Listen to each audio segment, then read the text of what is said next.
Recovery can be a really lonely place, particularly for creative people, in my experience. I've met some great people in recovery, and I've also met some great people on my own creative journey, but I don't find that those two circles meet very often. And so this is why I'm building this community called Creating Sobriety for people who tick both of those boxes. I feel like there is a bit of a gap in the community space, and one which, in my own experience, I definitely want to start exploring a bit more, because I have these two very important sides of my life. I've got the recovery journey on the one hand, and I've got the creative journey on the other. And then also there's that, self-discovery, which I guess falls into both of those boxes. And so that's why I want to connect with like-minded people. It's not really about me or you individually, it's about us collectively, and we, I feel like we collectively are much more powerful than me and you separately.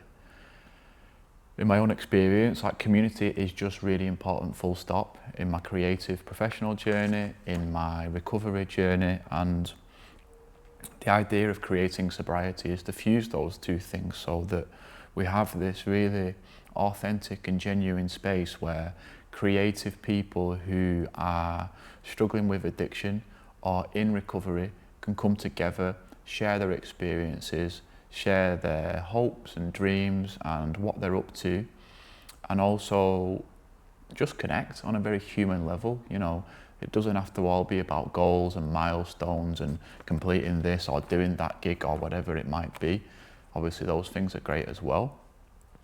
But anyone, who is a creative person in recovery, who is struggling with identity and purpose, these are topics very dear to my heart. And in a sense, I am making this community so that I have a place to be as well, As I said, it's not just about me, it's not just about you, the viewer. It's about us coming together and sharing our experiences. And sort of the beautiful thing about the online space is that it does transcend borders. And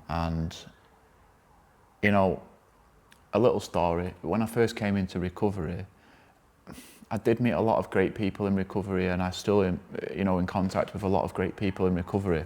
But the one thing I felt, even in recovery circles, that was a little bit, not isolating, but a little bit difficult for me at times, is that statistically, there aren't many creative people, full stop. And so within recovery community is just slice of life. You get all kinds of people from all kinds of backgrounds. But generally speaking, there aren't many creative people out there. I don't meet many creative people on a day-to-day basis, and I don't meet many creative people in recovery, even less so, And so that's why I really want to start this community. In a year, I would love to have, a few hundred people in there who are all rooting for each other on the same kind of path, trying to discover ourselves, learn more about ourselves and our creative passion, and also view the world through this recovery lens and with recovery values and about community and connection. And this space really is different than just doing it on your own. Doing things on your own is one thing, and I do a lot of things on my own, but community is incredibly important for me, and I want to build this community so that it can be incredibly important for us, collectively. We've all been there watching self-help videos on YouTube, and hello, this is a self-help video on YouTube, but the thing is, they're only so helpful, aren't they? Let's be truthful.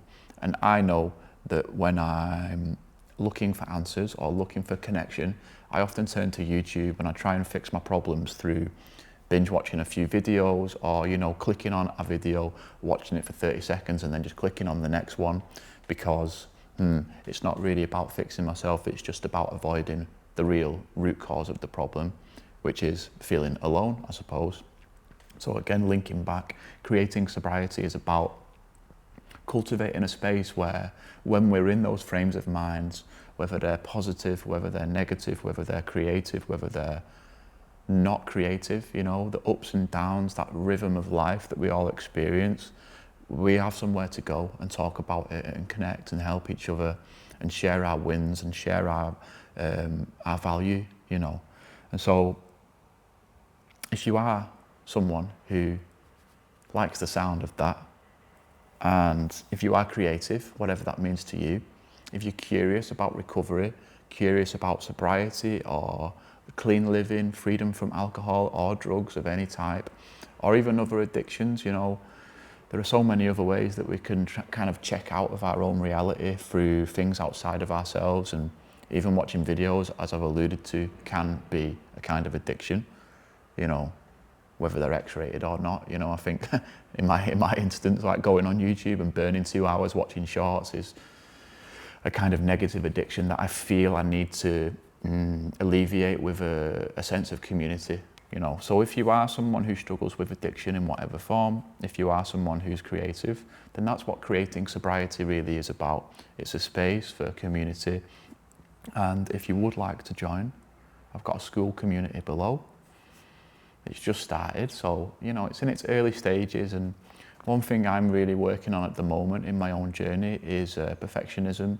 And perfectionism gets in the way of me doing the things that I want to do in my life very often. And so what I'm doing now is I'm just launching this community. You know, it will grow as it grows. It doesn't need to be perfect. And, you know, that same logic can be applied to our own lives and our own creative practices, whatever they might be. Starting is more important than, you know, starting perfectly. I think, what do they say? Done is better than perfect. I think that's what they say. Yeah, that sounds about right. So yeah, you know, if you'd like to come along, have a look below, the link will be there. And I've also got links to my other socials as well. I'm quite active on Instagram with my own personal art endeavours. And yeah, it would be lovely to see you there. If you've got any thoughts or comments, please leave them below. If you feel inclined or intrigued to subscribe, then please do so. You're very welcome. And yeah, thanks for joining me on this journey. It's been really nice to connect with you so far, and I'm going to keep going. So have a lovely day.